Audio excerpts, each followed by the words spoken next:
Hi friends, ನೀವು ನೋಡ್ತಾ ಇದ್ದೀರಾ ಪುಟ್ಟ ಮನೆ ಅಡುಗೆ. ಇವತ್ತು ನಾವು ಹೆಸರುಬೇಳೆ ಮತ್ತು ಸೌತೆಕಾಯಿನ ಬಳಸ್ಕೊಂಡು ಯಾವ ರೀತಿ ಹೆಸರುಬೇಳೆ ಕೋಸಂಬರಿನ ಮಾಡೋದು, ಅದು ಮದುವೆ ಮನೆ ಸ್ಟೈಲಿಯಲ್ಲಿ ಯಾವ ರೀತಿ ಮಾಡೋದು ಅನ್ನೋದನ್ನ ನಾನು ಈ ವಿಡಿಯೋದಲ್ಲಿ ತಿಳಿಸ್ಕೊಡ್ತಾ ಹೋಗ್ತೀನಿ. ಈ ಹೆಸರುಬೇಳೆಯಿಂದ ದೇಹಕ್ಕೆ ತುಂಬ ತಂಪನ್ನು ನೀಡುತ್ತೆ. ಮತ್ತು ಈ ಸೌತೆಕಾಯಿನಲ್ಲಿ ನೀರಿನಂಶ ಹೆಚ್ಚಾಗಿರೋದ್ರಿಂದ ನಮ್ಮ ದೇಹಕ್ಕೂ ಕೂಡ ತಂಪಾಗಿರುತ್ತೆ, ನೀರಿನಂಶನೂ ಕೂಡ ಅಷ್ಟೇ ಸಿಗುತ್ತೆ. ಈಗ ನಾವು ಈ ಹೆಸರುಬೇಳೆನ ಸೋಸ್ಕೊಂಡು ಈ ರೀತಿ 1 ಬೌಲ್ ಹೆಸರುಬೇಳೆನ ನಾನು ತಗೊಂಡಿದ್ದೀನಿ. ನೋಡಿ, ಈ ಬೌಲ್ನಲ್ಲಿ ನಾನು 1 ಬೌಲಷ್ಟು ಹೆಸರುಬೇಳೆನ ತಗೊಂಡು ಅದನ್ನು ನಾವು ನೀರಲ್ಲಿ ನೆನೆ ಹಾಕಬೇಕು. 1 ಅವರು ನೆನೆಸ್ಬೇಕಾಗಿರುತ್ತೆ. ಇಲ್ಲಿ 1 ಅವರ್ ನೆಂದಿದೆ. ನೋಡಿ ಹೇಗೆ ಹೆಸರುಬೇಳೆ ಹುಬ್ಬಿದೆ ಅಂತ, ನೋಡಿ ಯಾವ ರೀತಿ ಹುಬ್ಬಿದೆ ಅಂತ. ಇದನ್ನು ನಾವು ಈಗ ನೀರನ್ನೆಲ್ಲ ಸೋಸ್ಕೋಬೇಕಾಗುತ್ತೆ. ನೀರನ್ನೆಲ್ಲ ಸೋಸ್ಕೊಂಡು ನಾವು ಹೆಸರುಬೇಳೆ ಮಾತ್ರ ತಗೋಬೇಕಾಗುತ್ತೆ. ಹೆಸರುಬೇಳೆನ ಈ ರೀತಿ ಸೋಸ್ಕೊಂಡು ನಾವು ಒಂದು ಬೌಲ್ಗೆ ಹಾಕ್ಕೊಬೇಕು. ನೋಡಿ ಈ ರೀತಿ ಒಂದು ಬೌಲ್ಗೆ ಹಾಕ್ಕೊಳ್ಳೋಣ. ನೋಡಿ ಎಷ್ಟು ಚೆನ್ನಾಗಿ ಉಬ್ಬಿದೆ ಅಂತ. 1 ಬೌಲಷ್ಟು ಹೆಸರುಬೇಳೆ ಎಷ್ಟು ಚೆನ್ನಾಗಿ ಉಬ್ಬಿದೆ ಅಂತ. ಈಗ ನಾವು ತುರಿದಿರುವಂತಹ ಕ್ಯಾರೆಟ್ ತುರಿನ ಈ ರೀತಿ ಹಾಕ್ಕೋಬೇಕು. ನಾನು ಇಲ್ಲಿ 3 ಕ್ಯಾರೆಟನ್ನು ತಗೊಂಡಿದ್ದೀನಿ. ನಾನು ಇಲ್ಲಿ 2 ಸೌತೆಕಾಯಿನ ಈ ರೀತಿ ಚಿಕ್ಕದಾಗಿ ಕಟ್ ಮಾಡ್ಕೋಬೇಕು. ನೀವು ತುರಿಯೋಕ್ಕೆ ಹೋಗಬೇಡಿ, ಚಿಕ್ಕದಾಗಿ ಕಟ್ ಮಾಡಿ ಹಾಕ್ಕೊಳ್ಳಿ, ತುಂಬ ರುಚಿಯಾಗಿರುತ್ತೆ. ಮತ್ತು ತೆಂಗಿನಕಾಯಿ ತುರಿಯನ್ನು ಹಾಕ್ಕೊಬೇಕು. 1 ಹೋಳಷ್ಟು ತೆಂಗಿನಕಾಯಿ ತುರಿನ ಹಾಕ್ಕೊಂಡಿದ್ದೀನಿ.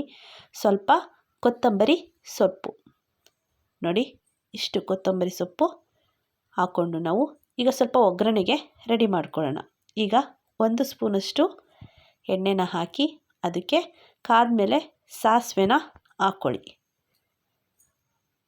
ಸಾಸಿವೆ ಸ್ವಲ್ಪ ಚಿಟಪಟ ಅಂತ ಸಿಡಿಬೇಕು. ನೋಡಿ ಸಿಡಿತಾ ಇದೆ. ಈ ಸಮಯದಲ್ಲಿ ನಾವು 4 ಮೆಣಸಿನ್ಕಾಯಿನ ಹಾಕ್ಕೊಳ್ಳಿ. ಒಣಮೆಣಸಿನ್ಕಾಯಿನ ಹಾಕ್ಕೊಂಡು ಸ್ವಲ್ಪ ಕೊತ್ತಂಬರಿ ಸೊಪ್ಪು ಹಾಕ್ಕೊಂಡು ಈ ರೀತಿ ಸ್ವಲ್ಪ ಬಾಡಿಸ್ಕೊಳ್ಳಿ. ಮೆಣಸಿನ್ಕಾಯಿ ಖಾರ ಎಲ್ಲ ಎಣ್ಣೆಯಲ್ಲಿ ಬಿಡೋವರೆಗೂ ಸ್ವಲ್ಪ ಬಾಡಿಸ್ಕೊಳ್ಳಿ. ನೋಡಿ ಇಷ್ಟಾಗಿದೆ. ತುಂಬ ಚೆನ್ನಾಗಿರುತ್ತೆ. ಇದಕ್ಕೆ ಹಿಂಗೆ ಬೇಕು ಅಂದರೆ ನೀವು ಹಾಕೋಬೋದು. ನಮ್ಮ ಮನೆಯಲ್ಲಿ ಹಿಂಗೆ ಯೂಸ್ ಮಾಡಲ್ಲ, ಹಾಗಾಗಿ ನಾನು ಹಾಕಿಲ್ಲ. ಹಿಂಗೆ ಯೂಸ್ ಮಾಡಿ, ತುಂಬ ಚೆನ್ನಾಗಿರುತ್ತೆ. ಇದನ್ನು ನಾವು ಈ ಮಿಕ್ಸ್ ಒಳಕ್ಕೆ ಹಾಕ್ಕೊಳ್ಳೋಣ. ನೋಡಿ ಈ ರೀತಿ ಒಗ್ಗರಣೆನೂ ಕೂಡ ಹಾಕ್ಕೊಳ್ಳೋಣ.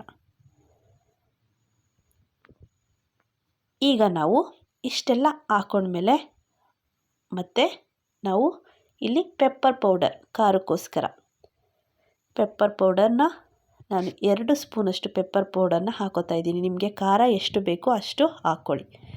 1 ನಿಂಬೆಹಣ್ಣನ್ನು ಈ ರೀತಿ ಹಿಂಡ್ಕೋತಾ ಇದ್ದೀನಿ. ಹುಳಿ ಬಿಟ್ಟರೆ ತುಂಬ ಚೆನ್ನಾಗಿರುತ್ತೆ. ನೀವು ಹಸಿಮೆಣ್ಸಿನ್ಕಾಯಿನೂ ಇದಕ್ಕೆ ಹಾಕ್ಕೊಬೋದು. ಚಿಕ್ಕ ಮಕ್ಕಳು ತಿನ್ನೋದ್ರಿಂದ ಹಸಿಮೆಣ್ಸಿನ್ಕಾಯಿ ಬಾಯಿಗೆ ಸಿಕ್ಕಿದ್ರೆ ಅವರು ಮಕ್ಕಳು ತಿನ್ನೋದಿಲ್ಲ. ಹಾಗಾಗಿ ನಾನು ಇಲ್ಲಿ ಹಸಿಮೆಣ್ಸಿನ್ಕಾಯಿನ ಬಳಸಿಲ್ಲ ಖಾರಕ್ಕೆ. ಇಲ್ಲಿ ನಾನು ಪೆಪ್ಪರ್ ಪೌಡರ್ನ ಬಳಸಿದ್ದೀನಿ. ರುಚಿಗೆ ತಕ್ಕಷ್ಟು ಉಪ್ಪನ್ನು ಹಾಕಿ ಈಗ ನಾವು ಮಿಕ್ಸ್ ಮಾಡ್ಕೊಳ್ಳೋಣ. ನೋಡಿ ಈ ರೀತಿ ಚೆನ್ನಾಗೆ ಎಲ್ಲ ಹೊಂದ್ಕೊಳ್ಳೋ ರೀತಿ ಮಿಕ್ಸ್ ಮಾಡ್ಕೊಳ್ಳಿ.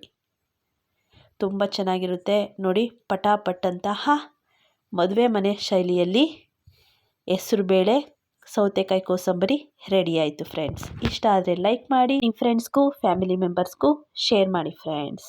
ನನ್ನ ಚಾನಲ್ನ ಇನ್ನೂ ಸಬ್ಸ್ಕ್ರೈಬ್ ಮಾಡ್ಕೊಂಡಿಲ್ಲ ಅಂದರೆ ಪ್ಲೀಸ್ ನನ್ನ ಚಾನಲ್ನ ಸಬ್ಸ್ಕ್ರೈಬ್ ಮಾಡ್ಕೊಳ್ಳಿ friends. Thank you for watching. Thank you so much.